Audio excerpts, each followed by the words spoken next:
ایک دن یہ رکشے والا محنت و مزدوری کر کے جب تھکا ہوا گھر پہ پہنچا، اپنی بیوی سے بولا کہ مجھے کھانا پیش کرو، بہت تیز بھوک لگ رہی ہے، میں محنت و مزدوری کرنے والا آدمی ہوں۔ اس کی بیوی نے ارہر کی دال اس کے سامنے رکھ دی، جو فرائی نہیں تھی، بغیر بگاری ہوئی دال تھی، جس میں تڑکڑ کا نہیں لگا ہوا تھا، ایسی بلا بھگاری ہوئی دال اس کے سامنے پیش کر دی۔ اس آدمی نے ناک اور منہ چڑھایا اور کہا کہ میری بیوی، کم سے کم کچھ تو خیال کرو اپنے شوہر کا، ہم کو ایسی دال کھلا رہی ہو جو بگاری بھی نہیں ہے تم نے، جس میں تم نے تڑکا بھی نہیں لگایا، ایسی اٹھائی اور لا کر دے دی۔ محنت کرتا ہوں، مزدوری کرتا ہوں، صبح سے لے کے شام تک رکشہ کھینچتا ہوں، پیسنجرز کو بٹھاتا ہوں، محنت و مزدوری کا کام کرتا ہوں، میری بیوی اگر اچھا نہیں کھائیں گے تو طاقت کیسے آئے گی میرے اندر، اور تم نے بلا بھگاری ہوئی دال ہم کو دے دی۔ اس کی بیوی نے کہا کہ میرے پیارے شوہر، شکر ادا کرو کہ تمہیں دال بھی مل رہی ہے، شکر ادا کرو کہ تمہیں تازہ روٹی بھی مل رہی ہے، جو میں نے ابھی ابھی بنا کر تمہارے سامنے گرم گرم روٹی دی ہے۔ میرے پیارے شوہر، تمہیں اللہ کا شکر ادا کرنا چاہیے کہ تمہیں یہ دال بھی ملی ہے، اگرچہ بلا بھکاری ہوئی ملی ہے لیکن ملی تو ہے۔ تم نے محمد رسول اللہ صلی اللہ علیہ وسلم کی زندگی نہیں پڑھی۔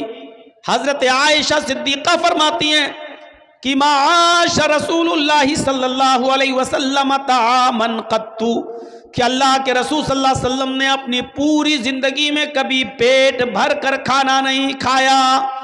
آپ نے اپنی پوری زندگی میں پیٹ بھر کر کھانا نہیں کھایا، تمہیں تو دال بھی مل رہی ہے۔ اللہ کے نبی صلی اللہ علیہ وسلم کا حال تو یہ تھا، حضرت عائشہ فرماتی ہیں کہ ہمارے گھر میں دو مہینے ایسے گزر جایا کرتے تھے کہ چولہا نہیں جلا کرتا تھا، دو مہینے ہمارے گھر میں چولہا نہیں جلا کرتا تھا۔ اے میرے پیارے شوہر، اللہ کا شکر ادا کرو کہ تمہیں تو دال بھی مل رہی ہے، ورنہ ہمارے نبی کا تو یہ حال تھا کہ دو مہینے گھر میں چولہا تک نہیں جلتا تھا۔ اس آدمی نے دال روٹی کھانا شروع کر دیا اور اپنی بیوی کی تعریف کرتے ہوئے فرمایا، میری بیوی تم بالکل ٹھیک کہہ رہی ہو، میری بیوی تم نے بالکل صحیح فرمایا۔ ہم نے یہ باتیں مسجد میں جمعے کے دن مولانا سے خطبے میں سنی تھی کہ اللہ کے رسول صلی اللہ علیہ وسلم کے گھر میں دو مہینے تک چولہا نہیں جلا کرتا تھا، اور حضرت عائشہ فرماتی ہیں کہ ہمارے نبی نے کبھی پیٹ بھر کے کھانا نہیں کھایا اپنی پوری زندگی میں۔ میں نے یہ باتیں سنی اور اس آدمی نے، رکشہ چلانے والے نے، دال اور روٹی کھانا شروع کر دیا۔ میرے بھائیوں، پوری زندگی اس کے سامنے چیخنے کی ضرورت نہیں پڑی اور لمبی چوڑی تقریر کی ضرورت نہیں پڑی، اس کی بیوی نے صرف اس کو ایک حدیث سنائی، اللہ کے نبی کی زندگی کا ایک معمول بتایا اور آپ کی زندگی کے حالات بتائے، اس آدمی نے کھانا شروع کر دیا۔ میرے بھائیوں، اگر ہمیں عمل کرنا ہو تو کسی مولانا کی ایک بات کافی ہے ہماری زندگی میں، ہمارے دل کو اثر کرنے کے لیے اور ہماری زندگی میں عمل کرنے کے لیے۔ اور اگر ہمیں عمل نہ کرنا ہو تو پوری زندگی خطبے دیتے رہو، پوری زندگی جلسے کرتے رہو، پوری زندگی تقریریں کرتے رہو، کوئی اثر نہیں پڑے گا۔ خود اگر مجھ سے کوئی پوچھے تو تقریباً 24-25 سال کا عرصہ تو ہو چکا ہے۔ میرے بھائیوں، جلسوں میں، جلوسوں میں اور تقریریں کرتے ہوئے آپ اندازہ لگا سکتے ہیں کہ پوری زندگی تقریریں کرتے ہوئے گزر گئی ہیں۔ اب آپ اندازہ لگائیے کہ کیا اثرات مرتب ہوئے ہماری زندگی پر، کیا فرق پڑا ہماری زندگی پر۔ ابو الحاکم حمید الدین قریشی کا نام سنا ہوگا۔ ابو الحاکم حمید الدین، جس کے باپ کا نام تھا بہاؤالدین قریشی، کیچ اور مروان کا حکمراں تھا، کیچ اور مروان کا حاکم گزرا، بادشاہ تھا، حاکم وقت تھا، اور 21 سال تک اس نے بڑی شاندار حکومت چلائی۔ اپنے باپ بہاؤالدین کے مرنے کے بعد ابو الحاکم حمید الدین کو جب حاکم بنایا گیا تو 21 سال تک حکومت چلائی۔ بیچوں بیچ شہر میں، کیچ میں یا مروان میں، اس کا ایک عالی شان باغ تھا، گارڈن۔ اس باغ کے اندر یہ کبھی کبھی چہل قدمی کے لیے جایا کرتا تھا ابو الحاکم حمید الدین اور وہاں تھوڑی دیر آرام کیا کرتا تھا. اس باغ کی دیکھ ریکھ کے لیے اس نے ایک لونڈی ایک خادمہ کو رکھ لیا تھا. اس لونڈی کا کام یہ تھا کہ باغ میں پانی مارتی اور اپنے حاکم کے لیے اپنے مالک کے لیے اپنے آقا کے لیے بستر کو بچھا دیتی تھی تاکہ وہ آئیں گے اور یہاں آرام کریں گے. ایک دن ابو الحاکم حمید الدین باغ میں گیا. اس نے دیکھا کہ جس بستر پر میں آرام کرتا ہوں اس بستر پر لونڈی سو رہی ہے, میری خادمہ سو رہی ہے. بھائی اس نے دیکھا لونڈی جو تھی, اس کی خادمہ جو تھی, اس نے سوچا کہ ہم روزانہ اس کا بستر بچھاتے ہیں, نرم گرم بستر, پھول بھی اس پر ڈالتے ہیں. دیکھیں اس نرم گرم بستر پر تھوڑی دیر لیٹ کر دیکھتے ہیں امیروں کا بستر کیسا ہوتا ہے, حاکم وقت کا بستر کیسا ہوتا ہے, دیکھیں اس پر لیٹنے میں کیسا محسوس ہوتا ہے. اس ابو الحاکم نے حمید الدین کے بستر پر یہ تھوڑی دیر کے لیے لیٹ گئی, یہ سوچ کر کہ دیکھیں بستر کیسا ہوتا ہے. جیسی وہ لیٹی اور اس کو نیند آ گئی. ابو الحاکم حمید الدین کے بستر پر جب یہ لونڈی لیٹتی ہے تو اس کو نیند آ گئی, اور جیسی نیند آئی حمید الدین وہاں پہنچ جاتا ہے. اس نے دیکھا کہ میرے بستر پر یہ لونڈی لیٹی ہوئی ہے. اس نے چابک اٹھایا, اس نے کوڑا نکالا اور اس نے ایک کوڑا اپنی لونڈی کو مار دیا. کوڑا چمڑے کا ہوتا تھا, لکڑی میں, ڈنڈے میں, لاٹھی میں چمڑے کا چمڑا لگا رہتا تھا, اور چمڑے کا ایک کوڑا بڑی تیز لگتا ہے. اس نے اس کی پیٹھ پر مارا. اس لونڈی نے اس چمڑے کے کوڑے کی تکلیف محسوس کی اور اٹھ جاتی ہے. اٹھتی اور سیدھے اپنے کپڑوں کو سمیٹتی اور سیدھے کھڑی ہو جاتی ہے اور کہتی ہے سوری, مجھے معاف کر دیجئے, میں اس بستر پر سونا نہیں چاہتی تھی, میں تو صرف لیٹ کر دیکھنا چاہتی تھی کہ دیکھیں اس بستر پر کیسا لگتا ہے, جس بستر پہ آپ روزانہ آرام کرتے ہیں میں یہ دیکھنا چاہتی تھی کہ اس بستر پر لیٹنے میں کیسا محسوس ہوتا ہے. میں جیسے ہی لیٹی مجھے نیند آ گئی, مجھے معاف کر دو. ابو الحاکم نے کہا حمید الدین نے, نہیں, سزا ملے گی. تیری ہمت کیسے ہوئی اس بستر پر لیٹنے کی؟ اپنے آقا کے, اپنے مالک کے بستر پر ایک معمولی اور 2 کوڑی کی لڑکی تو لیٹے گی اس پر؟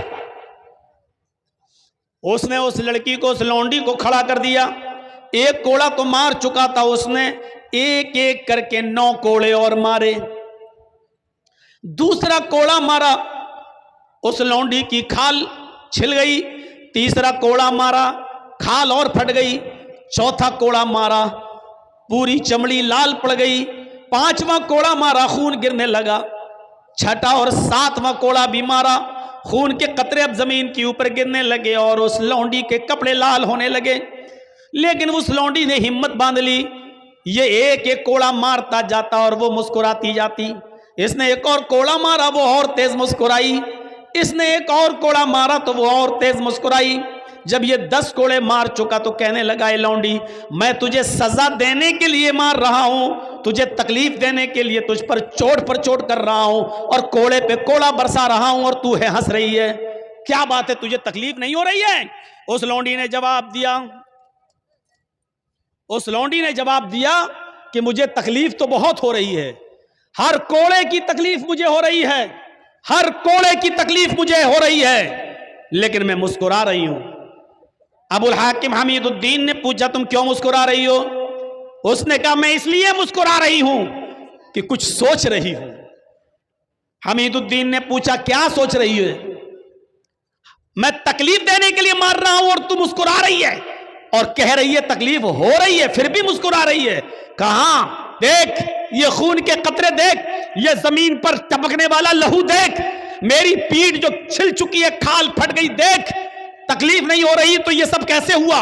لیکن اس کے باوجود میں کچھ اور سوچ کے ہنس رہی ہوں. ابو الحاکم حمید الدین نے پوچھا, وہی تو میں سننا چاہتا ہوں, کیا سوچ کے ہنس رہی ہے؟ اس نے کہا, میں یہ سوچ کر ہنس رہی ہوں کہ تھوڑی دیر تیرے بستر پر لیٹ گئی تو تیری عدالت میں مجھے یہ سزا ملی, تھوڑی دیر میں تیرے بستر پر سو گئی, تھوڑی دیر میں نے آرام کر لیا تو تیری عدالت میں مجھے یہ سزا ملی. میں تیرے بارے میں سوچ رہی ہوں کہ تو تو پوری زندگی عیش و آرام میں رہا ہے, تو تو پوری زندگی آرام سے سوتا ہے, تجھے تو کبھی تکلیف ہی نہیں ہوتی.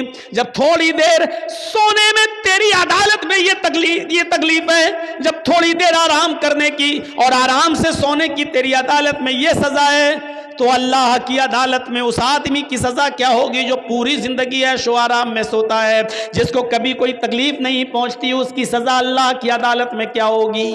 میں تیرے بارے میں سوچ رہی ہوں کہ اللہ کی عدالت میں تیری سزا کیا ہوگی.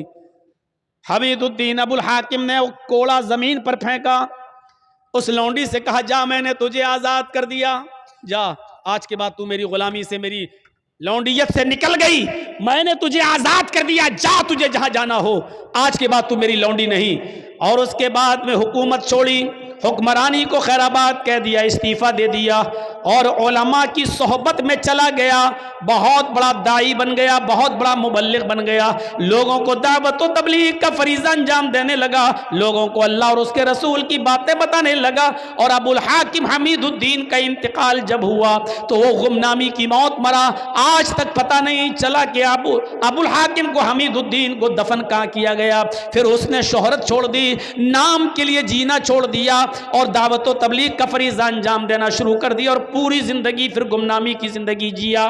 اس پورے واقعے کو بتانے کا مقصد میرا صرف یہ ہے کہ کوئی لمبی چوڑی تقریر نہیں ہوئی تھی, بہت زیادہ اس کے سامنے باتیں نہیں رکھی گئی تھی, صرف اس لونڈی نے اتنا کہا تھا کہ اگر تھوڑی دیر آرام کرنے کی سزا تیری عدالت میں میری یہ ہے, تو تیری سزا اللہ کی عدالت میں کیا ہوگی جو پوری زندگی عیش و آرام کے ساتھ رہا.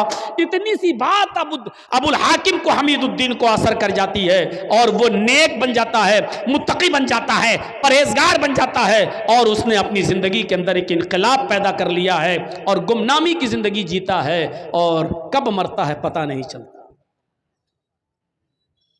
فطرت میں زندگی ہو تو ایک جملہ کافی ہے, اور فطرت میں زندگی نہ ہو تو پوری زندگی چیختے رہو, چلاتے رہو. بتایا نا کل بتایا تھا نا ابو طالب کا واقعہ.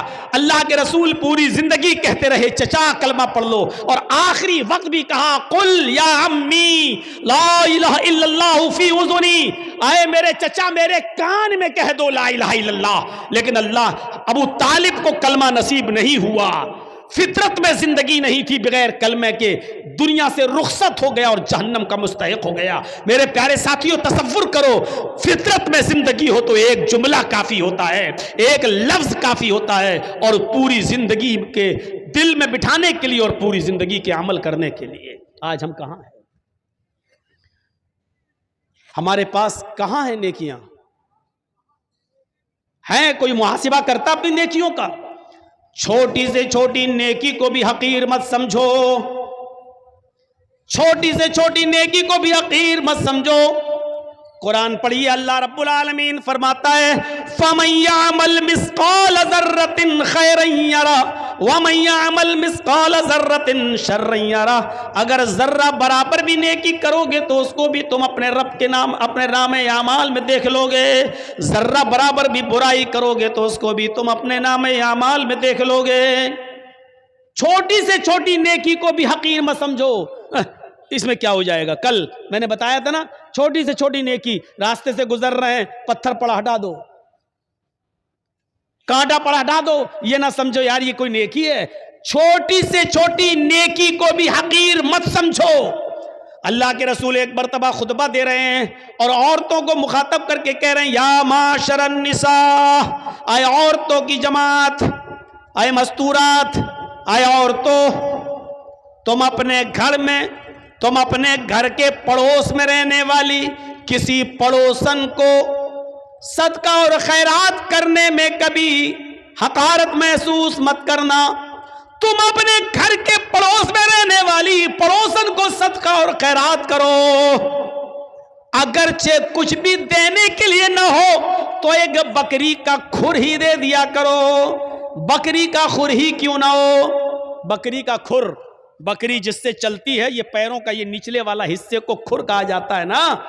یہ عرب کے اندر سب سے گھٹیا چیز مانی جاتی تھی, سب سے کمتر چیز سمجھی جاتی تھی. تو اللہ کے نبی صلی اللہ علیہ وسلم کہہ رہے ہیں کہ آئے عورتوں اپنے پڑوسن کو صدقہ اور خیرات کرو, اگرچہ بکری کا کھر ہی کیوں نہ ہو، بکری کا کھر بھی تمہیں دینا پڑے تو دے دو، صدقہ اور خیرات کرو،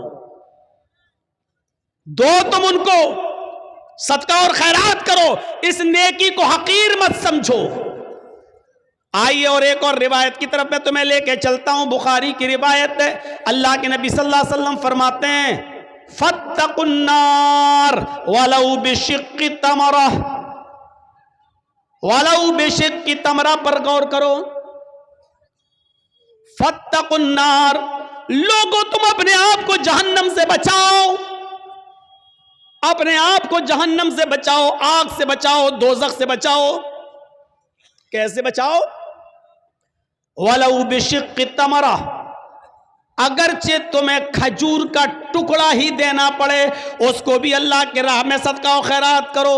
کھجور تو بڑا ہو گیا، یہ کھجور ہے، یہ کھجور نہیں ہے تمہارے پاس، آدھا کھجور ہے یا اس کا ایک ٹکڑا ہے تمہارے پاس، چوتھائی حصہ، 1/4 ڈیٹ، 1/4 کھجور، ایک کھجور کا بھی چوتھائی حصہ ہے آپ کے پاس۔ اللہ کے نبی کہہ رہے ہیں کہ اگر وہ بھی تمہارے گھر پہ رکھا ہے، فاضل ہے، تو ولو بشق تمرہ، تو وہ بھی کسی نہ کسی غریب کو یا غریب کے بچے کو دے دو، کھلا دو اس کو، اپنے آپ کو جہنم سے بچاؤ۔ کھجور کے ٹکڑے کی حیثیت کیا ہے؟ کوئی آدمی کھجور کا ٹکڑا دے گا؟ پورا کھجور دے دے گا؟ اللہ کے نبی کہہ رہے ہیں کھجور تو چھوڑو، ولو بشق تمرہ، اگر تمہارے پاس کھجور کا ٹکڑا ہی ہو تو اس کو بھی دے دو۔ یعنی اس نیکی کو بھی حقیر بس سمجھو، ارے یار کیا ہے میرے پاس، یہ اس کا کیا ہو جائے گا، ایک کھجور کا ٹکڑا دیں گے تو اس کا کیا پیٹ بھر جائے گا بیچارے گا، کیا بھرے گا؟ نہیں، اللہ کے نبی اکسا رہے ہیں، ابھار رہے ہیں، اگر تمہارے پاس کھجور کا ٹکڑا ہو تو تم اس کو بھی صدقہ و خیرات کر کے اپنے آپ کو جہنم سے بچاؤ۔ فاتقوا النار ولو بشق تمرہ، اپنے آپ کو دوزخ سے، جہنم سے بچاؤ، اگرچہ تمہارے پاس کھجور کا ٹکڑا ہی کیوں نہ ہو، صدقہ و خیرات کرنے کے لیے کرو۔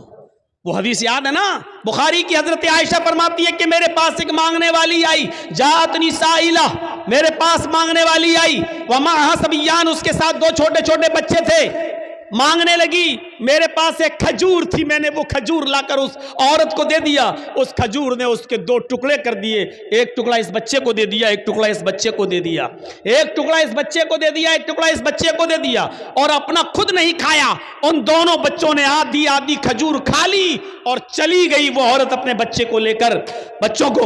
اللہ کے نبی صلی اللہ علیہ وسلم جب گھر میں آئے تو حضرت عائشہ نے پورا منظر بیان فرمایا، تو اللہ کے نبی صلی اللہ علیہ وسلم نے فرمایا وجبت علیہ الجنہ، عائشہ جو عورت اپنے بچوں کے کھانے پینے کی آزمائش میں مبتلا کر دی گئی، جو اپنے بچوں کی پرورش میں آزمائی گئی اور اس آزمائش میں پوری اترتی ہے، اس عورت کے اوپر جنت واجب ہے۔ یعنی اس عورت نے خود بھوکا رہ کر اپنے بچوں کو آدھی آدھی کھجور دے دی، اپنے بچوں کو ٹکڑے دے دیے کھجور کے، خود بھوکی رہ گئی، اللہ تعالیٰ نے اس عورت پر جنت واجب کر دی، یعنی اس عورت کے اوپر جنت فرض ہو گئی، جنت واجب ہو گئی۔ غور کیجئے، کھجور کا ایک کھجور تھی، حضرت عائشہ نے وہی دے دی۔ اب آپ کہو گے ایک کھجور میں کیا ہوتا ہے، نہ عورت کا پیٹ بھرا نہ بچوں کا، لیکن حضرت عائشہ نے ایک کھجور تھی وہی دے دی۔ مسلم شریف کی حدیث میں 3 کھجوروں کا ذکر ہے، ایک کھجور اس عورت، 3 کھجور حضرت عائشہ نے اس عورت کو دے دی، اس عورت نے ایک کھجور اس بچے کو دے دی، ایک کھجور اس بچے کو دے دی، اور ایک کھجور اپنے کھانے کے لیے رکھ لی، بچوں نے اپنی اپنی کھجوریں کھا لی، اور ماں جب کھجور کھانے لگی تو بچے اپنی ماں کے کھجور پر جھپٹ پڑے، ماں کو رحم آ گیا، ماں نے دیکھا کہ بیٹوں نے، میرے بچوں نے اپنی اپنی کھجوریں کھا لی، لیکن ابھی بھوکے ہیں، تو ماں نے اپنی کھجور نہیں کھائی، بلکہ اس کھجور کے 2 ٹکڑے کر کے آدھی اس کو دے دی، آدھی اس کو دے دی، اور ان بچوں نے یہ آدھی آدھی کھجور بھی کھا لی اور ماں نے خود کچھ نہیں کھایا۔ جب حضرت عائشہ نے یہ منظر اللہ کے نبی کو بتایا تو اللہ کے نبی کی آنکھوں میں آنسو آ گئے اور روتے ہوئے فرمایا وجبت علیہ الجنہ، اس عورت نے اپنے اوپر جنت واجب کر لی۔ کسی بھی نیکی کو حقیر مت سمجھو، چھوٹی سے چھوٹی نیکی کو بھی حقیر مت سمجھو۔ حضرت ابو بکر صدیق کے دور خلافت میں قحط پڑ گیا، قحط مطلب سوکھا، لوگوں کے پاس کھانے پینے کے لیے اناج نہیں ہے، غلہ نہیں ہے، سوکھا پڑ گیا، ابو بکر کا زمانہ ہے۔ حضرت عثمان غنی رضی اللہ تعالیٰ عنہ کے پاس ملک شام سے غلہ لدا ہوا، اونٹ آئے تھے جس پر غلہ لدا ہوا تھا، اور اونٹ کتنے تھے؟ 1000 اونٹ۔ 100 نہیں, 10 20 نہیں, 100 200 نہیں, 1000 اونٹ تھا جس پر اناج لدا ہوا تھا, غلہ لدا ہوا تھا. جب مدینے کے تاجروں کو پتا چلا کہ اب عثمان غنی کے پاس 1000 اونٹ ہے گلے سے لدے ہوئے, تو ان کے پاس آئے اور کہنے لگے, آئے عثمان کیا ان گلے کو بیچو گے؟ حضرت عثمان نے کہا مجھے پروفٹ کیا دو گے, نفع کیا دو گے؟ فرمایا آپ کے 10 روپے کا مال ہم 12 روپے میں لینے کے لیے تیار ہیں, 10 درہم کا مال 12 درہم میں لینے کے لیے تیار ہیں. حضرت عثمان نے فرمایا پھر چھوڑو, مجھے اس سے بھی زیادہ پروفٹ مل رہی ہے. کہا کہ اچھا 13 لے لو, آپ کا ہر 10 درہم کے مال پر 13 درہم ہم سے لے لو, ہم اس کو بیچیں گے جتنا چاہیں گے, قحط پڑا ہوا ہے, سوکھا پڑا ہوا ہے, ہمارا مال تو بکی جائے گا, آپ 10 کے درہم پر 13 درہم لے لو. حضرت عثمان کہتے ہیں مجھے اس سے بھی زیادہ مل رہا ہے. اور لاسٹ میں بولی لگتی ہے, آئے عثمان ہم 10 کا مال 15 درہم میں لینے کے لیے تیار ہیں. حضرت عثمان کہتے رہنے دو, 10 درہم پر تم 15 درہم دو گے, لیکن مجھے اس سے بھی زیادہ پروفٹ مل رہی ہے. تب تمام لوگ اٹھ گئے, جتنے بھی بزنس مین تھے وہ اٹھ گئے اور کہنے لگے عثمان اگر اس سے زیادہ تمہیں مل رہا ہے تو اسی کو دے دو, ہم لوگ چل رہے ہیں, ہم لوگ جا رہے ہیں. جب وہ جانے لگے جتنے بزنس مین تھے تو پلٹ کر کہنے لگے عثمان ہم جا تو رہے ہیں, ہمیں اب نہیں چاہیے, 10 کا مال ہم 15 میں لینے کے لیے تیار ہیں, اس سے زیادہ ہم نہیں دے سکتے, اور آپ کہہ رہے ہیں اس سے بھی زیادہ ہمیں مل رہا ہے. مدینے کے سارے بزنس مین یہاں موجود ہیں, میری نظر میں اب کوئی باقی نہیں ہے, جو جتنا بڑا بزنس مین ہے وہ یہاں موجود ہے اور ہم سب لوگ یہاں ہیں. پھر مجھے اتنا تو بتا دو کہ 10 کا مال 15 میں لینے کے لیے ہم لوگ تیار ہیں, اس سے زیادہ تمہیں کون دے رہا ہے؟ سارے بزنس مین تو یہاں موجود ہیں, پھر تمہیں 10 کا مال 15 سے زیادہ لینے میں کون تیار ہے تمہارا؟ حضرت عثمان مسکراتے ہوئے جواب دیتے ہیں کہ اللہ, میرا اللہ مجھے اس سے بھی زیادہ پروفٹ دے رہا ہے. تم میرے 10 درہم کے مال کو 15 میں خریدو گے اور میرا اللہ 1 درہم کا مال 10 درہم میں لے رہا ہے.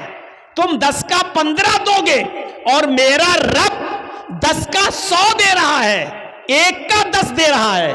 تم 10 درہم کا مال 15 درہم میں لے رہے ہو اور میرا رب 10 درہم کا مال 100 درہم میں لے رہا ہے. یعنی ہم یہ سارا کا سارا مال 1000 گلے سے لدے ہوئے ان اونٹوں پر, جو مال لدا ہوا گلہ لدا ہوا ان اونٹوں پر, ہم یہ سارا کا سارا صدقہ کریں گے, خیرات کریں گے, اللہ کی راہ میں خرچ کر دیں گے, غریبوں اور مسکینوں تک پہنچائیں گے, اور میرا رب 1 درہم کا مال کا ثواب مجھے 10 گنا دے گا, 10 گنا دے گا. یعنی 10 درہم کا ثواب ہمیں 100 درہم کے برابر دے گا. 1000 گلے سے لدے ہوئے اونٹوں کے صدقے کا ثواب 10 گنا بڑھا کر, آپ غور کرو, 1000 کا 10 گنا بڑھا دو تو 10,000 گلے سے لدے ہوئے اونٹوں کا صدقہ کرنے کا ثواب ہمیں ملے گا. اس لیے آپ جائیے, ہمیں آپ کو مال نہیں بیچنا ہے. میں نے کہا چھوٹی سے چھوٹی نیکی کو بھی حقیر مت سمجھو. دیکھو حضرت عثمان غنی کو 10 کا 15 مل رہا تھا, لیکن اس کے باوجود غریبوں میں اور مسکینوں میں سارا کا سارا مال لٹا دیا, خرچ کر دیا, فی سبیل اللہ دے دیا. اب دیکھو یہاں تو مدرسوں کے لیے تعاون کے لیے کتنا منانا پڑتا ہے, کتنے جھانسے دینا پڑتے ہیں, کتنا بوتل میں اتارنا پڑتا ہے, تب جا کر 100 روپے اور 200 روپے اور 500 روپے اور 1000 روپے ہماری جیب سے نکلتے ہیں. حضرت عثمان غنی کی سخاوت سے سیکھو. 1000 گلے سے لدے ہوئے اونٹ, یہ بھی نہیں کہا چلو 1 اونٹ کا مال ہم خرچ کر دیتے ہیں اللہ کی راہ میں, نہیں, پورا کا پورا 1000 اونٹ گلے سے لدے ہوئے سب کا سب خرچ کر دیا اور سب کا سب صدقہ و خیرات کر دیا. یہ جذبہ تھا, یہ جذبہ تھا حضرت عثمان غنی کا. چھوٹی سے چھوٹی نیکی کو بھی حقیر مت سمجھو. حضرت ابو بکر صدیق کے دور خلافت میں, حضرت ابو بکر صدیق کے دور خلافت میں حضرت عمر کا معمول یہ تھا کہ رات میں اٹھتے, سنیے, رات میں اٹھتے اور تہجد کی نماز پڑھنے کے بعد فجر کی نماز سے پہلے, فجر کی نماز سے پہلے تہجد کی نماز پڑھنے کے بعد وہ رات میں نکل جاتے اور ایک بوڑھی عورت کے گھر پہ جاتے, اس کے برتن صاف کر دیتے, اس کے کپڑے دھل دیتے اور اس کے گھر میں جھاڑو لگا دیا کرتے تھے. کسی نیکی کو حقیر مت سمجھو. حضرت عمر فاروق کا معمول دیکھیے گا, کیا کر رہے ہیں؟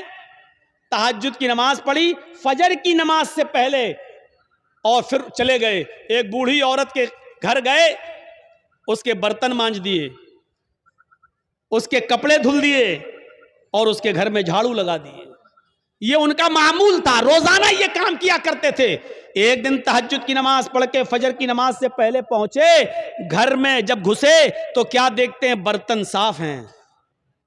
کپڑے دھلنا چاہا بوڑھی عورت کے, کیا دیکھ رہے ہیں؟ کپڑے دھلے ہوئے پڑے ہوئے ہیں. جھاڑو لی کہ جھاڑو سے گھر صاف کر دے تو کیا دیکھتے ہیں؟ گھر میں جھاڑو لگ چکی ہے. پوچھا ماں کون تھا؟ یہ آج گھر میں صفائی کیسے ہو گئی؟ کہا بیٹے میں کیا جانوں, میں تو آنکھوں سے اندھی ہوں, نابینا ہوں, مجھے کیا معلوم. میں تو سمجھی کہ تم ہی آئے ہو, برتن تم مانج رہے ہو, جھاڑو تم لگا رہے ہو, کپڑے تم دھل رہے ہو. کہا ماں میں نہیں تھا. کہا بیٹا مجھے نہیں معلوم پھر کون تھا. حضرت عمر فاروق دوسرے دن بھی یہی ٹائم پر آئے تو کیا دیکھتے ہیں؟ دوسرے دن بھی برتن مانجے جا چکے ہیں. کیا دیکھتے ہیں کہ دوسرے دن بھی برتن مانج کر ختم ہو, برتن مانجے جا چکے ہیں, جھاڑو لگ چکی ہے, کپڑے دھلے ہوئے ہیں. حضرت عمر سمجھ گئے, عمر کوئی ہے جو تم سے پہلے آتا ہے, کپڑے دھل جاتا ہے, برتن صاف کر جاتا ہے, جھاڑو لگا جاتا, کوئی ہے جو تم سے پہلے بھی یہ کام کر جاتا ہے.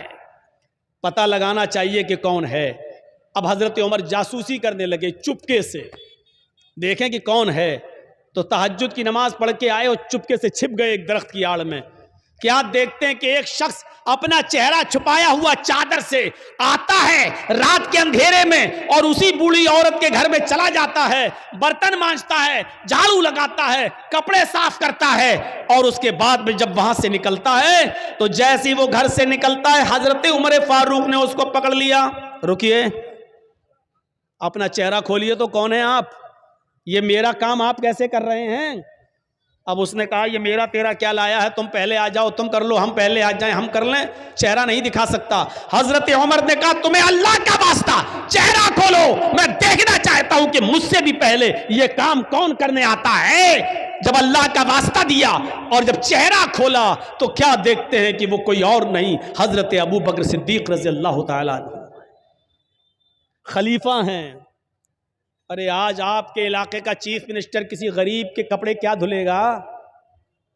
آپ کے یہاں کا معمولی مکھیا اور سرپنچ بھی, آپ کے علاقے کا معمولی مکھیا اور معمولی سرپنچ بھی کسی غریب کے, کسی بوڑھی عورت کے کپڑے اپنے ہاتھ سے نہیں دھل سکتا ہے. حضرت ابو بکر صدیق رضی اللہ تعالیٰ عنہ خلیفۃ المسلمین ہیں, خلیفۃ المومنین ہیں. اور کیا حضرت عمر دیکھتے ہیں کہ کون کپڑے صاف کر رہا ہے؟ ابو بکر صدیق. کون ہے ابو بکر صدیق جو برتن مانج رہے ہیں؟ کون ہے جو گھر میں جھاڑو لگا رہا ہے؟ ابو بکر صدیق. میرے پیارے ساتھیوں, میں بتانا یہی چاہتا تھا کہ کسی بھی نیکی کو حقیر مت سمجھو. چھوٹی سے چھوٹی نیکی, یہ جھاڑو لگانا میرے بھائیو ایک معمولی نیکی ہے, لیکن حضرت ابو بکر صدیق جھاڑو لگا رہے ہیں. برتن مانج دینا کوئی بہت بڑا کام نہیں ہے. اگر کسی آدمی کو اپنی انسلٹ کا خیال ہو تو بھلے ہی نہ مانجے, ورنہ برتن مانجنا کوئی بہت بڑا کام نہیں ہے. برتن مانج دینا, کپڑے دھل دینا, جھاڑو لگا دینا, یہ کوئی بہت بڑا کام نہیں ہے. لیکن حضرت ابو بکر ان کاموں کو بھی حقیر نہیں سمجھا کرتے تھے, حضرت عمر ان کاموں کو بھی حقیر نہیں سمجھا کرتے تھے. اس لیے فرمایا کوئی بھی چھوٹا سی چھوٹی نیکی کو بھی حقیر مت سمجھو. کھجور نہ ہو, کھجور کا ٹکڑا ہی صدقہ و خیرات کرو. میرے پیارے ساتھیوں, ان چیزوں کو اپنے ذہن میں رکھیے, ان چیزوں کو اپنے ذہن میں رکھیے. مسلمان وہ ہوتا ہے جو چھوٹی سے چھوٹی نیکی کو بھی معمولی نہیں سمجھتا ہے, اور مسلمان مومن وہ ہوتا ہے جو چھوٹے سے چھوٹا گناہ کو بھی پہاڑ سمجھتا ہے. ایک چیز یاد رکھیے گا, مسلمان کون ہوتا ہے جو چھوٹی سی چھوٹی نیکی کو بھی حقیر نہ سمجھے. مسلمان کون ہوتا ہے جو چھوٹے سے چھوٹے گناہ کو پہاڑ کے برابر سمجھے, بہت بڑا سمجھے. اور منافق کون ہوتا ہے جو بڑے سے بڑے گناہ کو بھی معمولی سمجھے. منافق کون ہوتا ہے؟ جو بڑے سے بڑے گناہ کو بھی یہ سمجھے کہ ناک پر مکھی بیٹھی تھی ایسے اڑایا اور اڑ گئی. یعنی بڑے سے بڑے گناہ کو بھی وہ سمجھتا ہے جیسے ناک پر بیٹھی ہوئی مکھی کو اڑا دیا.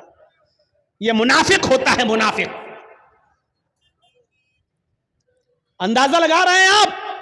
مسلمان کبھی چھوٹی سے چھوٹی نیکی کو بھی حقیر نہیں سمجھتا اور کوئی چھوٹے سے چھوٹے گناہ کو بھی معمولی نہیں سمجھتا بلکہ بہت بڑا گناہ سمجھتا ہے. صحابہ کرام فرماتے ہیں, اے لوگوں جن گناہوں کو تم معمولی سمجھ کر جاتے ہو, ہم اللہ کے نبی کے زمانے میں, ہم رسول اللہ صلی اللہ علیہ وسلم کے زمانے میں, ہم چھوٹے سے چھوٹے اور معمولی سے معمولی گناہ کو بھی پہاڑ کے برابر سمجھا کرتے تھے, پہاڑ کے برابر جانا کرتے تھے. ہم نبی اکرم صلی اللہ علیہ وسلم کے زمانے میں معمولی سے معمولی گناہ کو بھی پہاڑ کے برابر سمجھا کرتے تھے. اور مسلمان کی پہچان یہ ہے کہ اس کے سامنے ایک راستہ مصیبت کا ہو اور دوسرا راستہ معصیت, گناہ اور نافرمانی کا ہو. ایک راستہ تو ہو مصیبت کا, پریشانی کا, اور دوسرا راستہ ہو گناہ کا. تو مسلمان وہ ہوتا ہے جو مصیبت کے راستے کو اختیار کر لیتا ہے لیکن گناہ کے راستے کو اختیار نہیں کرتا. اب میں مثال دوں گا, ذرا سنیے گا میرے پیارے ساتھیوں.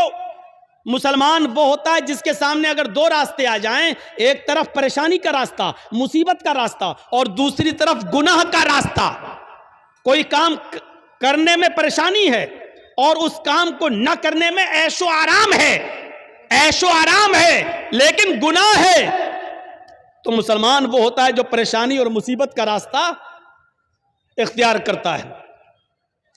حضرت یوسف علیہ السلام کو دیکھیے, چھوٹے ہیں, بچے ہیں, اور ان کے بھائیوں نے برگلا لیا اپنے ماں باپ کو, اپنے باپ یعقوب علیہ السلام کو بہکا لیا. اے ہمارے ابو, ہم یوسف کو اپنے ساتھ لے جاتے ہیں جنگل میں, ہمارے ساتھ کھائے گا, پیے گا, کھیلے گا, دوڑے گا. آپ یوسف کو اپنے پاس رکھتے ہیں ہر وقت, ہمارے ساتھ بھی تو اس کو بھیجیے, ذرا سیر و تفریح کرے, چلے پھرے, گھومے, ٹہل کر دیکھے. اور باپ نے بہت منع کیا لیکن بیٹوں نے منا لیا, اور باپ نے حضرت یوسف علیہ السلام کو بھائیوں کے ساتھ, دوسرے بیٹوں کے ساتھ بھیج دیا کہ جاؤ, لے جاؤ, لیکن یاد رکھنا, خیال رکھنا یوسف کا, چھوٹا بچہ ہے. دیکھو, اور جب یہ لوگ جنگل کے اندر پہنچ جاتے ہیں تو اب صلاح و مشورہ کرتے ہیں کہ یوسف کو کیا کریں.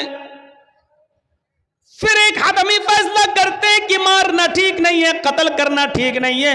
یوسف کو ہم ایک ویران کنویں میں ڈال دیتے ہیں, یوسف کو ہم ایک اندھے کنویں میں پھینک دیتے ہیں. کوئی آئے گا اور اٹھا کر یوسف علیہ السلام یوسف کو لے جائے گا, پھر وہ اپنے یہاں پالے گا, پوسے گا, بڑا کرے گا. ہمیں کیا مطلب, ہم سے تو ایک مصیبت ٹل جائے گی. ہمارے والدین, ہمارے ماں باپ, ہمارے باپ یعقوب یوسف سے محبت کرتے ہیں اور وہ جگہ ہمیں اپنے دل میں نہیں دیتے تو جو یوسف کا مقام ہے. پھر ان لوگوں نے عزم مصمم کر لیا اور یوسف علیہ السلام کو ایک کنویں کے اندر پھینک دیا, کنویں میں ڈال دیا, اور روتے ہوئے اپنے گھر آتے ہیں.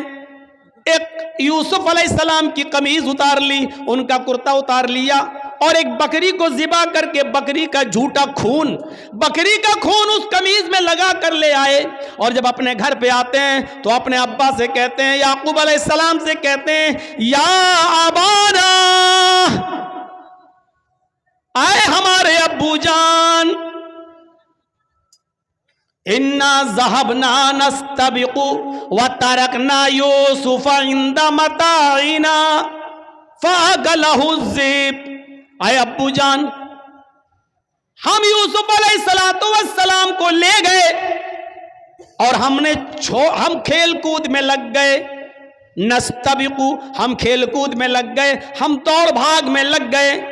وَتَرَكْنَا يُوسُفَ عِنْدَ مَتَاعِنَا, اور یوسف کو اپنے سامان کے پاس چھوڑ دیا کہ تم اس کی دیکھ ریکھ کرنا.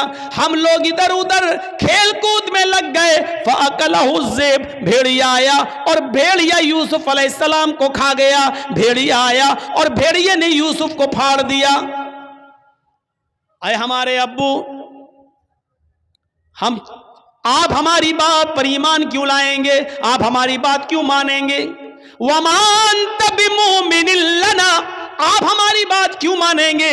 وَلَوْ كُنَّا صَادِقِينَ، اگرچہ ہم سچے ہی کیوں نہ ہوں، ہم سچ بول رہے ہیں پھر بھی آپ کو ہماری بات کا یقین نہیں ہوگا۔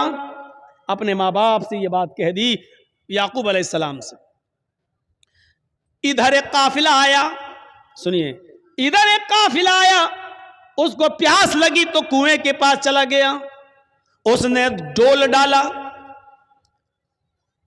ڈول، اور اس یوسف علیہ السلام اس ڈول میں بیٹھ گئے، اس نے جب کھینچا تو ڈول بھاری لگا، اس نے جھانک کر دیکھا تو ایک جو چھوٹا بچہ پڑا ہوا ہے یوسف، اس نے قافلے والوں کو خوشخبری سنائی، یا بشرا ھذا غلام، اے قافلے والوں خوشخبری سنو، یہ تو ایک بچہ پڑا ہے، یہاں تو ایک لڑکا پڑا ہوا ہے، بچہ، بڑا خوبصورت بچہ یہاں کنویں میں پڑا ہوا ہے۔ نکالا، مصر کے بازار میں لے گئے اور وہاں اس بچے کو بیچ دیا گیا۔ اور جانتے ہو اتنا خوبصورت بچہ یوسف علیہ السلام، جن کی خوبصورتی کا ذکر قرآن میں موجود، لیکن اس خوبصورت بچے کی قیمت بھی کیا لگی مصر کے بازار میں، جانتے ہو؟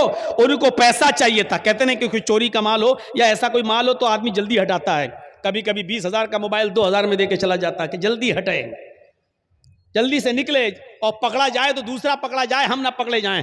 ایسی انہوں نے دیکھا کہ یہ یوسف ہمیں ملے تو جلدی سے ان کو ہٹا دیا جائے، اور مصر کے بازار میں جب بولی لگی تو جانتے ہو بہت کم قیمت میں ان کو بیچ دیا گیا۔ وَشَرَوْهُ بِثَمَنٍ بَخْسٍ دَرَاهِمَ مَعْدُودَةٍ، قرآن کے الفاظ دیکھو میرے بھائیوں، ان لوگوں نے چند سکوں میں یوسف کو بیچ دیا، چند ٹکوں میں، چند کھوٹے سکوں میں یوسف کو بیچ دیا۔ لو، یوسف علیہ السلام بادشاہ مصر کے مہمان بنے، دھیرے دھیرے بادشاہ مصر کے پاس پہنچے۔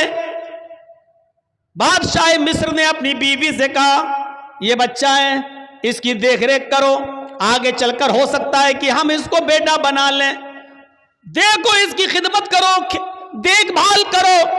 اور بادشاہ مصر کے گھر میں یوسف کی پرورش ہونے لگی، دھیرے دھیرے بڑے ہوتے گئے، اور ایک دن آیا کہ یوسف علیہ السلام اپنی جوانی کو پہنچ گئے، یہاں خوبصورتی اپنی قیامت برپا کر رہی تھی، اور یہاں یوسف علیہ السلام جوان ہو گئے، اور ادھر بادشاہ مصر کی بیوی کا دل ہچکولے لینے لگا، وہ اس غلام پر، یوسف علیہ السلام پر اندر ہی اندر دل و جان سے فریفتہ تھی، دل و جان سے قربان تھی۔ دھیرے دھیرے یہ چرچا مصر کی عورتوں میں ہونے لگا، اور مصر کی عورتیں اور عورتوں میں کسی بات کا چرچا بہت جلدی ہوتا ہے، کوئی بھی بات ہو اگر آپ کو بہت جلدی پھیلانا ہو تو بس 2-4 عورتوں میں پھیلا دو، شام تک ہوتے ہوتے پورے گاؤں میں آٹومیٹک پھیل جائے گی۔ یہ بات مصر کی عورتوں میں پھیل گئی، او بادشاہ کی بیوی، اوہو اپنے غلام پہ مرتی ہے، اپنے غلام کو دل دے بیٹھی ہے، اپنے غلام کے ساتھ منہ کالا کرنا چاہ رہی ہے، اپنے غلام کے ساتھ یہ حرکت کرتی ہے۔ بادشاہ مصر کی بیوی کے چرچے جب مصر کی عورتوں میں ہونے لگے تو اس عورت نے، یعنی بادشاہ کی بیوی نے ساری عورتوں کو دعوت دے دی، غور کیجئے، ساری عورتوں کو دعوت دے دی، سب کے سامنے پھل رکھ دیے، سب کو چھریاں دے دی، اور جب وہ پھلوں کو کاٹنے لگی تو اس عورت نے، بادشاہ مصر کی بیوی نے یوسف علیہ السلام سے کہا اے یوسف ان عورتوں کے سامنے سے گزر جاؤ۔ یوسف علیہ السلام ان عورتوں کے سامنے سے گزر رہے ہیں، اپنی مالکن کی بات ماننا پڑے گی۔ یوسف علیہ السلام اپنے مالک کی بیوی کی بات مانتے ہوئے ان عورتوں کے سامنے سے گزر رہے ہیں۔ جب ان عورتوں کے سامنے سے گزرے تو ان عورتوں نے جب یوسف علیہ السلام کو دیکھا، یوسف علیہ السلام کو دیکھا، قرآن کہتا ہے وہ پھل کاٹ رہی تھی، بجائے پھل کاٹنے کی وَقَطَّعْنَ أَيْدِيَهُنَّ، انہوں نے اپنی اپنی انگلیاں کاٹ ڈالی، انہوں نے اپنے اپنے انگلیوں پر چھریاں چلا لی، اپنی اپنی انگلیوں کو کاٹ ڈالا۔ اور جب یوسف پر نظر پڑی تو چیخ پڑی مَا هَذَا بَشَرٌ، ان ھذا الا ملک کریم، یہ کوئی انسان نہیں ہے، ما ھذا بشر، یہ کوئی انسان نہیں ہے، ان ھذا الا ملک کریم، نہیں یہ تو ایک معزز اور مکرم فرشتہ نظر آتا ہے، یہ کوئی انسان لگتا ہی نہیں ہے، دیکھو کتنا خوبصورت ہے، کتنا حسین و جمیل ہے، یہ کوئی انسان نہیں، یہ تو کوئی بزرگ فرشتہ نظر آ رہا ہے۔ مطلب سمجھ رہے ہیں؟ ابھی صرف بادشاہ کی بیوی فریفتہ تھی یوسف پر، اب مصر کی ساری عورتوں نے دل دے بیٹھا یوسف کو۔ ہر عورت چاہنے لگی کہ یوسف ہمارے ہو جائیں، یوسف ہمارے ہو جائیں۔ ایک فتنہ کھڑا ہو گیا۔ اب بادشاہ کی بیوی نے کہا دیکھا، دیکھ لیا تم نے، اب بتاؤ اس میں میری کیا غلطی ہے؟ اس کو میں نے بہت بہکایا، اپنی طرف مائل کیا، لیکن یہ بچا رہا، اور پھر یوسف کے سامنے دھمکی دیتی ہے بادشاہ کی بیوی۔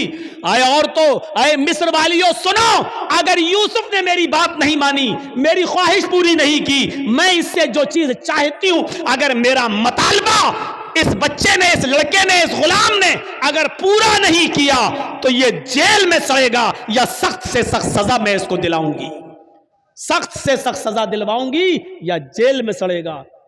اب یوسف علیہ السلام کو جب دھمکی ملتی ہے تو یوسف علیہ السلام کے پاس دو ہی راستے تھے۔ ایک راستہ تو یہ تھا مصیبت کا، اس عورت کی بات نہ مانیں اور جیل میں چلے جائیں، یہ مصیبت کا راستہ تھا۔ میں نے کہا نا، مومن کے لیے اگر ایک طرف مصیبت کا راستہ ہو اور ایک طرف گناہ کا راستہ ہو، معصیت کا، تو مومن مصیبت کا راستہ اختیار کر لیتا ہے لیکن گناہ کا راستہ اختیار نہیں کرتا۔ یوسف علیہ السلام کے سامنے دو راستے تھے۔ یا بادشاہ مصر کی بیوی نے کہا کہ اگر اس نے میری بات نہیں مانی تو اس کو سخت سے سخت سزا دلواؤں گی یا جیل کے اندر سڑے گا۔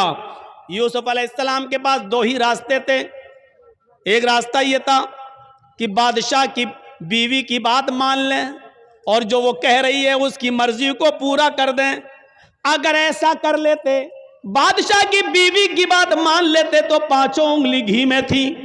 بادشاہ کی بیوی ان کو بچاتی بھی، بادشاہ کی بیوی ان کا خیال بھی رکھتی، بادشاہ کی بیوی ان کو تنہائی کا موقع بھی دیتی، بادشاہ کی بیوی ان کی عزت و تکریم بھی کرتی، بادشاہ کی بیوی ان کو اچھی طریقے سے ان کی حفاظت بھی کرتی، سب کچھ کرتی، اور جو وہ چاہتے وہ ان کو ملتا رہتا۔ لیکن یہ راستہ گناہ کا راستہ تھا، یہ راستہ معصیت کا راستہ تھا۔ اب دوسرا راستہ یوسف علیہ السلام کے سامنے یہ تھا کہ میں اس غلط راستے پر نہیں چلوں گا۔ تو وہ عورت کہہ رہی ہے میں جیل میں ڈلوا دوں گی، میں سخت سے سخت سزا دلواؤں گی۔ تو یوسف علیہ السلام نے یہ راستہ پسند کر لیا اور نظریں آسمان پہ ڈالی اور فرمایا الہ العالمین، اے میرے پروردگار، بادشاہ مصر کی بیوی نے یہ ٹھان لیا ہے کہ میں اس کے ساتھ غلط کام کروں، اور وہ یہ بھی کہہ رہی ہے اگر اس نے میری بات نہ مانی تو میں اس کو سزا دلواؤں گی اور جیل میں ڈلوا دوں گی۔ رب السجن احب الی مما یدعوننی الیہ، اے میرے پروردگار، اے میرے اللہ، اے میرے رب، مجھے جیل میں جانا زیادہ پسند ہے۔ رب السجن احب الی مما یدعوننی الیہ، اے اللہ مجھے جیل زیادہ محبوب ہے، مجھے جیل میں جانا زیادہ پسند ہے بنسبت اس کے جس برے کام کی طرف یہ عورتیں مجھے بلا رہی ہیں، اور بادشاہ مصر کی بیوی مجھے چاہ رہی ہے۔ اس کام کے کرنے سے بہتر اور زیادہ اچھا میرے لیے یہ ہے کہ میں جیل میں چلا جاؤں۔ وَإِلَّا تَصْرِفْ عَنِّي كَيْدَهُنَّ أَصْبُ إِلَيْهِنَّ، اے ہمارے پروردگار، اے ہمارے رب، اگر تو نے مجھے ان کی چالوں سے نہ بچایا، اے اللہ اگر تو نے مجھے ان کی چالوں سے میری حفاظت نہ کی۔ یہ عورت کی چالیں کتنی خطرناک ہوتی ہیں، آپ کو اپنے گھر میں پیار و محبت کے جال میں پھنسا کر بلا بھی لیں گی اور آپ کو پھنسوا بھی دیں گی، آپ کو پھنسوا بھی دیں گی۔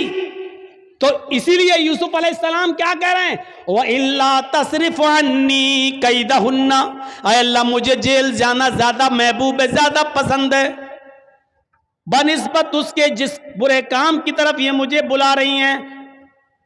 اے اللہ اگر تو نے مجھے ان کی چالوں سے محفوظ نہ کیا، اگر تو نے مجھے ان کی چالوں سے نہ بچایا، اسبو الیہن، تو میں بھی ان کی طرف جھک جاؤں گا، میں بھی ان کی طرف مائل ہو جاؤں گا، میں بھی ان کے ساتھ غلط کام کر بیٹھوں گا، وَأَكُن مِّنَ الْجَاهِلِينَ، اور میں جاہلوں میں نادانوں میں سے ہو جاؤں گا۔ اے اللہ میں جاہلوں اور نادانوں میں سے ہو جاؤں گا، اس لیے اللہ مجھے ان کے شر و فتن سے اور ان کی چالوں سے تو میری حفاظت فرما۔ اس واقعے کی روشنی میں جو قرآن کی آیت سے میں نے ثابت کیا ہے، کیا پتا چلتا ہے میرے بھائیوں کہ مومن وہ ہوتا ہے کہ جس کے سامنے ایک طرف مصیبت کا راستہ ہو اور ایک طرف گناہ کا راستہ ہو، تو وہ مصیبت کو اٹھانا اور پریشانی کو مول لینا یہ زیادہ بہتر سمجھتا ہے، لیکن گناہ کو اختیار نہیں کرتا ہے۔ یہ مومن کی نشانی ہے۔ ہمارے اور آپ کے پاس یہ نشانیاں ہیں؟ کیا ہم مومن ہیں؟ کیا ہم ایسا کرتے ہیں؟ اس لیے یاد رکھیے میرے ساتھیوں، گناہوں کی دلدل سے بچیے، گناہوں کی دلدل سے بچیے، اور اللہ رب العالمین کو پکارتے رہیے، اپنے گناہوں کی توبہ اور معافی مانگتے رہیے کہ اللہ رب العالمین فرماتا ہے قُلْ يَا عِبَادِيَ الَّذِينَ اسْرَفُوا عَلَىٰ أَنفُسِهِمْ لَا تَقْنَطُوا مِن رَحْمَةِ اللَّهِ۔ اے محمد صلی اللہ علیہ وسلم میرے بندوں سے کہہ دو، یا عبادی الذین اسرفوا علی انفسہم، اے اللہ کے بندو اگر تم نے گناہ کر کے، اگر تم نے ظلم کر کے، اگر تم نے عیاری و مکاریاں کر کے گناہ کر ڈالے اور زمین و آسمان بھی بھر لیے، اپنی جانوں پر تم نے ظلم کیا، اپنی جانوں پر تم نے ظلم کیا ہے اور تم حد سے آگے بڑھ چکے ہو، لا تقنطوا من رحمت اللہ، کہہ دو اے اللہ کے بندو اللہ کی رحمت سے نا امید مت ہو جاؤ، اللہ کی رحمت سے نا امید مت ہو، اللہ رب العالمین تمہارے گناہوں کو اب بھی معاف کر دے گا، بشرط یہ کہ تم سچے دل سے توبہ کرو، استغفار کرو۔ میرے بھائیوں یاد رکھیے گا، میں نے خطبہ مسنونہ کے بعد جو آیت پڑھی ہے وہ اسی سے متعلق ہے، توبہ اور استغفار سے۔ یا ایھا الذین آمنوا توبوا الی اللہ توبۃ نصوحا عسى ربکم ان یکفر عنکم سیئاتکم ویدخلکم جنات تجری من تحتها الانہار۔ اللہ رب العالمین کیا فرما رہا ہے؟ آئے مسلمانوں، آئے ایمانوں والو، تم اللہ سے خالص اور سچی توبہ کرو، توبو الی اللہ توبۃ نصوحا، اے ایمانوں والو تم اللہ سے خالص اور سچی توبہ کرو۔ خالص اور سچی توبہ کیا ہوتی ہے؟ توبۃ نصوحا کیا ہوتی ہے؟ توبہ کے مفہوم میں یہ تین چیزیں شامل ہیں۔ اگر کوئی آدمی اللہ سے توبہ کرتا ہے اور یہ تین چیزیں اس کی توبہ میں شامل نہیں ہیں تو وہ توبہ نہیں ہے۔ کوئی گناہ ہو گیا، اللہ توبہ توبہ توبہ توبہ توبہ، یہ توبہ نہیں ہے۔ بہت سے لوگوں کو آپ نے دیکھا ہوگا کوئی گناہ کر بیٹھے، توبہ توبہ توبہ، یہ توبہ نہیں ہے۔ توبۃ نصوحا میں تین چیزیں شامل ہیں۔ پہلی چیز یہ ہے کہ اگر ہم سے کوئی گناہ ہو رہا ہے یا ہو گیا تو ہمیں اس پر ندامت ہو، اوہ یہ ہم کیا کر بیٹھے۔ پہلی چیز، کوئی غلطی ہم سے ہو جائے، کوئی گناہ جب ہو جائے تو اس پر پہلی چیز کیا؟ نادم ہونا، شرمندہ ہونا، اوہ یہ ہم سے کیا ہو گیا، اللہ یہ ہم سے کیا ہو گیا، پہلی چیز۔ اور دوسری چیز، جو گناہ ہم کر رہے ہیں اسی وقت اس کو چھوڑ دیں۔ مان لیجئے شراب پی رہے ہیں، 2 ہی گھونٹ پیے تھے، ارا یہ مجھ سے کیا ہو گیا، توبہ توبہ استغفر اللہ، یہ کیا ہو گیا، یہ تو حرام چیز ہے۔ پہلی چیز شرمندگی، اور دوسری اب نہ پیئیں، فوراً چھوڑ دیں، دور کر دیں، ترک گناہ فوراً اسی وقت۔ اور تیسری چیز اس میں کیا شامل ہے؟ اے اللہ بہت بڑا جرم ہو گیا، اے اللہ میں وعدہ کرتا ہوں کہ آئندہ کبھی شراب کو ہاتھ نہیں لگاؤں گا، آئندہ کبھی میں اس گناہ کو نہیں کروں گا۔ یہ 3 چیزیں سمجھ لیا نا؟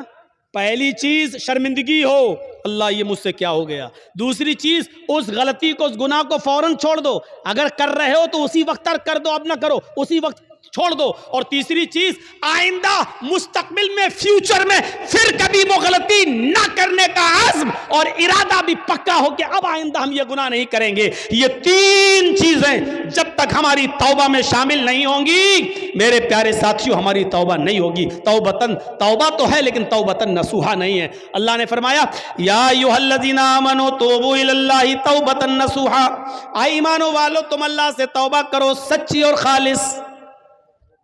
جب تم سچی اور خالص توبہ کرو گے تو عسیٰ ربکم ان یکفر عنکم سیئاتکم, تو اللہ تمہارے گناہوں کو مٹا دے گا.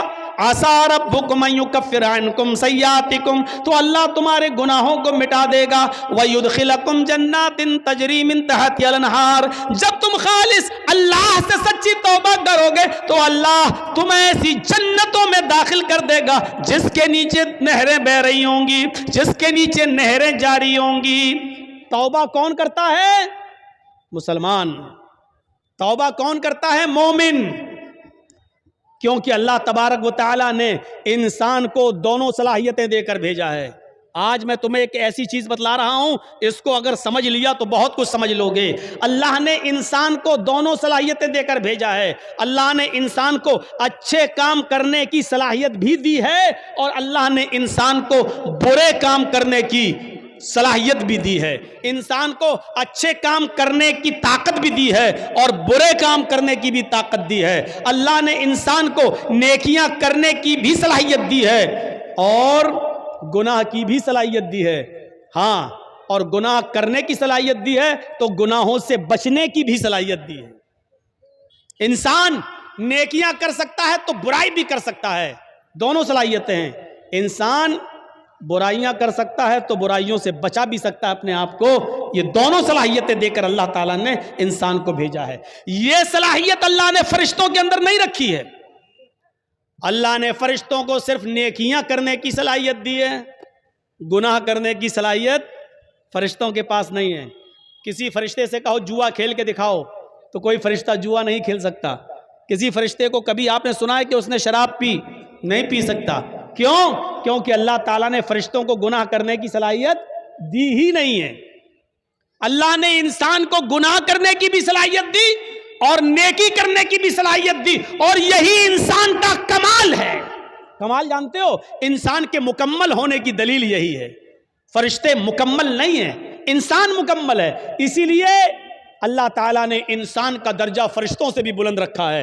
بلند, فرشتوں سے بھی بلند رکھا ہے. کیوں؟ کیونکہ فرشتوں نے اللہ کو دیکھا, فرشتوں نے جنت دیکھی, فرشتوں نے جہنم دیکھی. فرشتوں نے تو جنت جہنم دیکھی ہے.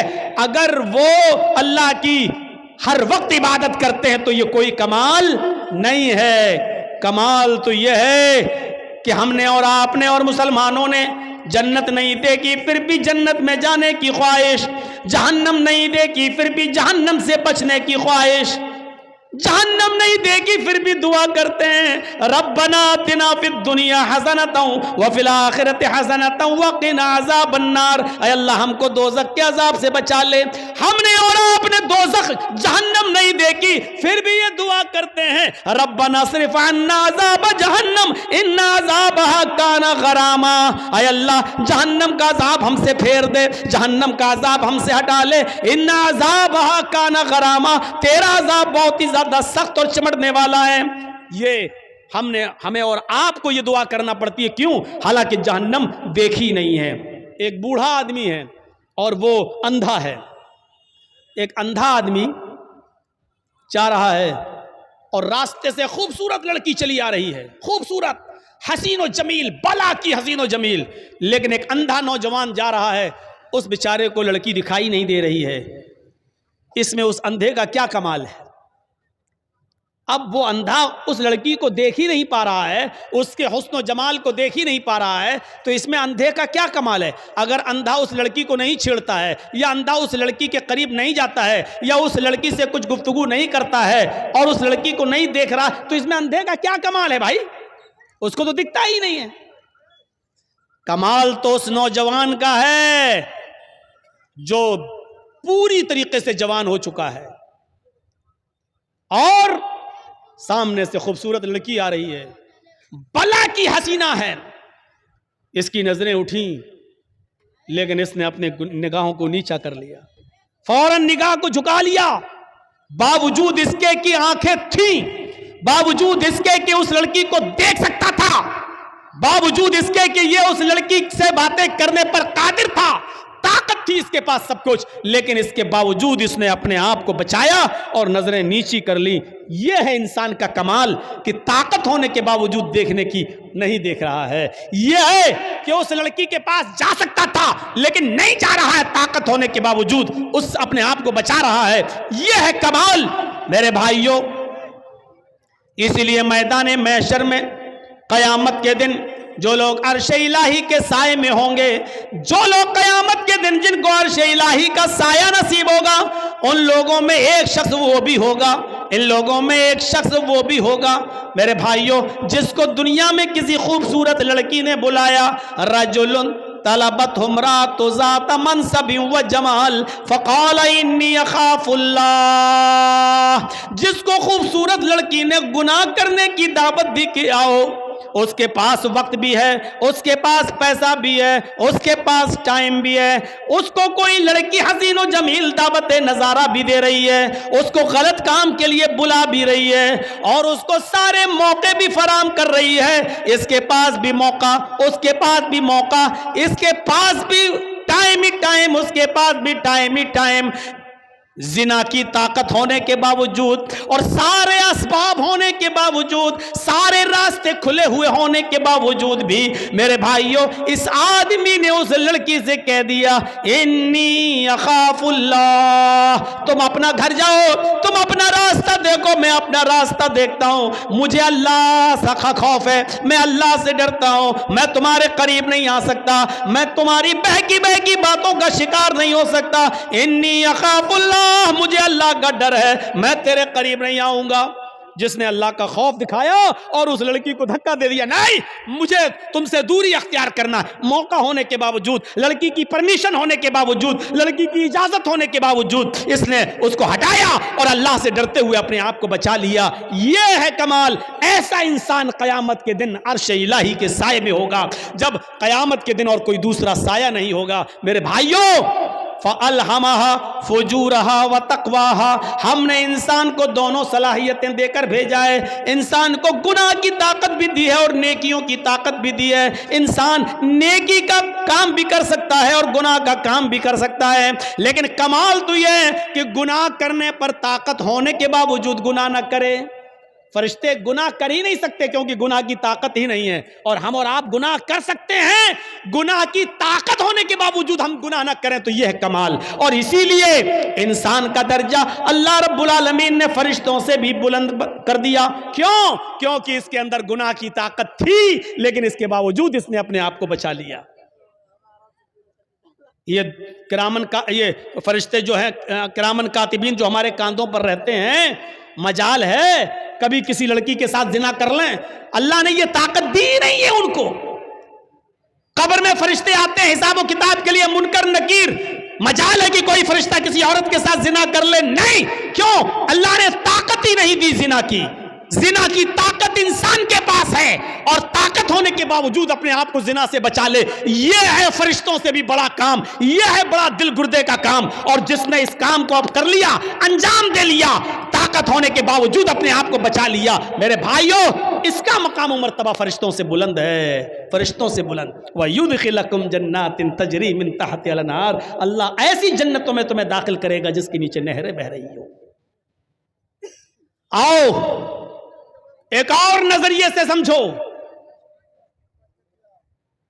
جس کے اندر گناہ کرنے کی صلاحیت نہیں تھی، یعنی فرشتے، جس مخلوق میں گناہ کرنے کی صلاحیت نہیں تھی، اللہ نے اس کو زمین کا خلیفہ بھی نہیں بنایا، اور جن لوگوں میں گناہ کرنے کی صلاحیت تھی اللہ نے ان کو خلیفۃ الارض بنا دیا، یعنی انسان کو، آدم کو خلیفۃ الارض، زمین کا خلیفہ بنایا۔ کیوں؟ اور دیکھیے گناہ کرنے کی پریکٹس کیسے ڈالی گئی، گناہ ایک خطا کرائی گئی حضرت آدم علیہ السلام سے۔ آج ہماری بات کو تھوڑا سا دوسرے حساب سے سنیے گا۔ آدم علیہ السلام کا پہلے پتلا بنایا، پھر اس میں روح ڈالی، پھر ان کو جنت میں داخل کیا، پھر ان کی پسلی سے حوا کو بنایا اور حوا کو بھی ان کے ساتھ جنت میں داخل کر دیا اور کہا کلو واشربو، خوب کھاؤ پیو، جنت کے اندر اور ایک آرڈر دے دیا اللہ نے کہ فلا تقرب هذه الشجرہ، اے آدم اور اے حوا تم دونوں اس درخت کے پاس مت جانا، بس اس درخت کے قریب مت جانا، اے آدم و حوا تم دونوں اس درخت کے قریب مت جانا بس۔ دیکھیے اللہ کو تو معلوم ہی تھا کہ آدم و حوا اس درخت کے قریب جائیں گے، اللہ نے تو پہلا انتظام ہی کر لیا تھا، دنیا رچانا تھی، دنیا بسانا تھی، اس لیے اللہ کے علم میں پہلے ہی تھا، اس لیے اللہ رب العالمین نے ڈائریکٹ آدم سے گناہ نہیں کرایا بلکہ شیطان کو بھیجا، شیطان نے انہیں بہکایا اور آدم و حوا دونوں کو درخت کے قریب لے گیا، حوا کے کہنے پر کہ کھا لو، یہ تو ہمارا ہمدرد ہے، شیطان نہیں یہ تو ہمارا ہمدرد ہے، اور اس کے بہکانے میں آ کر آدم و حوا دونوں نے وہ پھل کھا لیا۔ بس یہی خطا حضرت آدم اور حوا سے ہوئی نہیں بلکہ کرائی گئی، غلطی ان سے کرائی گئی، اور اللہ کو پہلے معلوم تھا۔ جیسی آدم و حوا دونوں نے اس درخت کے پھل کو کھایا، جنتی لباس ان کے جسم سے اتر گیا، انہوں نے بڑے بڑے پتوں سے، درخت کے بڑے بڑے پتوں سے، جنت کے درختوں کے پتوں سے اپنا جسم چھپایا۔ یہ انسان کی فطرت ہے، یہ انسان کی فطرت ہے۔ آج آپ دیکھ سکتے ہو علاقوں میں گھوم گھوم کر کہ کون کس پوزیشن میں رہتا ہے۔ میرے بھائیوں، آدم کی بیوی ہے حوا، اور میاں بیوی میں کوئی پردہ نہیں ہے، لیکن اس کے باوجود جب جنتی لباس دونوں کے جسم سے اترا تو انہوں نے جنت کے درختوں کے بڑے بڑے پتوں سے اپنے سطر کو چھپایا، اپنے شرمگاہ کو، اپنے سطر کو چھپایا، یعنی سطر چھپانا یہ انسان کی فطرت میں داخل ہے۔ میرے پیارے ساتھیوں، پھر اللہ رب العالمین نے دونوں کو جنت سے باہر کر دیا۔ اے آدم و حوا دونوں نے آج میری نافرمانی کی ہے، اب تم دونوں کے لیے جنت حرام ہے، اب تم دونوں یہاں سے نکلو۔ اللہ چاہتا تو اس غلطی کی بنا پر جہنم میں ڈال سکتا تھا، لیکن نہیں، چونکہ اللہ کو دنیا بسانا تھی، اللہ کو دنیا رچانا تھا، اللہ کو دنیا میں بھیجنا تھا، اس لیے آدم و حوا دونوں کو دنیا میں بھیج دیا۔ اب جاؤ، اب سنو، غلطی تو ہوئی، اور غلطی بھی مخلوق ہے، اور مخلوق کا خالق اللہ رب العالمین ہے۔ دنیا میں کوئی ایسی بیماری پیدا ہی نہیں ہوئی کہ اللہ نے بیماری پیدا کی ہو اور اس کا علاج نہ اتارا ہو۔ کوئی بیماری دنیا میں ایسی ہے ہی نہیں جس کا علاج نہ اتارا ہو، الا الموت، موت کے علاوہ۔ اب آپ کہو مولانا کیا بات کرتے ہو، کینسر کا کوئی علاج نہیں ہے۔ انسان کی عقل ابھی وہاں تک نہیں پہنچی ہے۔ کل تک ٹی بی کا علاج نہیں تھا، لیکن آج ٹی بی کا علاج آ گیا کہ نہیں آ گیا؟ کل تک بہت سی بیماریوں کا علاج نہیں تھا، لیکن آج پاسبل ہو گیا ہے۔ ہو سکتا ہے کل انسان کا علم اس کو کینسر کی کھوج میں بھی کامیاب کر دے اور کینسر کا علاج بھی انسان ڈھونڈ لے۔ صرف موت کے ہر چیز اور ہر بیماری کا علاج اللہ نے اتارا ہے۔ تو میرے بھائیوں، اگر اللہ نے بیماری اتاری تو اللہ نے اس کا علاج بھی اتارا ہے۔ اسی طریقے سے اگر اللہ نے خطا اور غلطی کو پیدا کیا ہے، اللہ نے گناہ کو اگر پیدا کیا ہے تو گناہ کا علاج بھی توبہ اور استغفار کی شکل میں بتایا ہے۔ اگر بیماری ہے تو اس کا علاج بھی ہے، اگر گناہ پیدا کیا ہے تو گناہ کا تریاق اور گناہ کا علاج بھی بتایا ہے، اور وہ کیا ہے؟ توبہ اور استغفار۔ اسی لیے آدم اور حوا دونوں کو جب جنت سے بھیج دیا گیا دنیا میں، تو آدم و حوا سے جب یہ خطا ہوئی تو آدم و حوا نے اپنی اس خطا کا، اپنی اس بیماری کا، اپنی اس گناہ کا اور اس غلطی کا اقرار بھی کیا، اور اس کا علاج اس طریقے سے کیا، ربنا ظلمنا انفسنا وان لم تغفر لنا وترحمنا لنکونن من الخاسرین۔ حضرت یونس علیہ السلام سے اللہ نے فرمایا تمہیں جانا نہیں ہے، تمہیں اپنی بستی میں رہ کر دعوت و تبلیغ کرنا ہے۔ یونس نہیں مانے، اللہ کی مرضی کے بغیر، اللہ کے حکم کے بغیر چل دیے، ایک خطا کی، ایک غلطی کی، اللہ نے ان کو سمندر میں کشتی میں اسے پلٹوا دیا، مچھلی نے ان کو نگل لیا۔ یونس علیہ السلام سے خطا ہوئی، یونس علیہ السلام سے غلطی ہوئی، اللہ کا حکم نہیں مانا، اب اس غلطی کے اقرار بھی کر رہے ہیں اور اس غلطی کا علاج توبہ کی شکل میں، استغفار کی شکل میں کر رہے ہیں۔ لا الہ الا انت سبحانک انی کنت من الظالمین۔ اگر غلطی ہے، گناہ اللہ نے پیدا کیا ہے تو اس کا علاج بھی پیدا کیا ہے، اور اس کا علاج کیا ہے؟ توبہ اور استغفار۔ حضرت آدم سے غلطی ہوئی، جنت سے نکالے گئے اور دنیا میں آئے تو کیا کہا؟ ربنا ظلمنا انفسنا وان لم تغفر لنا وترحمنا لنکونن من الخاسرین۔ اے ہمارے پروردگار، ہم دونوں نے اپنے آپ پر بہت بڑا ظلم کیا ہے، اگر تو نے ہماری مغفرت نہ فرمائی اور ہم پر رحم نہ فرمایا، لا نکونن من الخاسرین، تو ہم نقصان اٹھانے والوں میں سے ہو جائیں گے، ہم بہت زیادہ نقصان اٹھانے والوں میں سے ہو جائیں گے۔ اور اسی وجہ سے دیکھیے، آپ دیکھیے کیسا جواب، ترکی بترکی جواب۔ ادھر اللہ رب العالمین شیطان کو بھی بھگا رہا ہے، رامدہ درگاہ کر رہا ہے۔ اے شیطان، اے ابلیس، ہم نے کہا تھا آدم کو سجدہ کر، فسجدوا الا ابلیس، سارے فرشتوں نے آدم کو سجدہ کیا سوائے ابلیس کے، ابا، انکار کر دیا، واستکبر، اور تکبر میں آ گیا۔ اے ابلیس، ہماری نافرمانی کرنے کے بس تجھے بھی نکالا جا رہا ہے، رامدہ درگاہ کیا جا رہا ہے۔ تو جانتے ہو ابلیس نے کیا کہا تھا؟ جانتے ہو شیطان نے کیا کہا تھا؟ جب شیطان کو نکالا گیا، اللہ نے رامدہ درگاہ کیا، تو شیطان نے چیلنج دیتے ہوئے کہا تھا اللہ سے کہ اے اللہ، الہ العالمین، ہم نے آدم کو سجدہ نہیں کیا، تجھے تو سجدہ کرتا تھا، تیری عبادت تو کرتا تھا، میں نے آدم کو سجدہ نہیں کیا، وہ مٹی سے پیدا ہے، میں آگ سے، میں اپنے سے کمتر مخلوق کے سامنے نہیں جھکا، ارے میں نے آدم کو سجدہ نہیں کیا تو مجھے نکال رہا ہے، جبکہ میں تجھے سجدہ کرتا تھا۔ روئے زمین پر، پوری کائنات پر 4 انگلی کے برابر بھی کوئی جگہ ایسی خالی نہیں جہاں شیطان نے اللہ کو سجدہ نہ کیا ہو، اتنا سجدہ کرتا تھا وہ اللہ کو، اتنی عبادت کرتا تھا اللہ کی، لیکن ایک بات نہیں مانی، آدم کو سجدہ کرو، نہیں کیا اس نے۔ ارے ہم تو کتنی نافرمانی کرتے ہیں اللہ کی، اور اتنی عبادتیں بھی نہیں ہماری۔ ہم اپنا انجام سوچیں، اپنے بارے میں ذرا غور کریں۔ شیطان نے تو چپے چپے پر سجدہ کیا تھا، 4 انگلی کے برابر بھی کوئی جگہ ایسی نہیں جہاں شیطان نے سجدہ نہ کیا ہو، ہر جگہ سجدہ۔ لیکن اللہ نے کہا آدم کو سجدہ کرو، نہیں مانی اس کی بات، نہیں اللہ، میں مٹی سے، آگ سے، اور وہ مٹی سے، آگ مٹی کے سامنے جھکے گی؟ اللہ نے کہا نکلو۔ اور جب نکالا گیا تو کیا کہا اس نے چیلنج دیتے ہوئے؟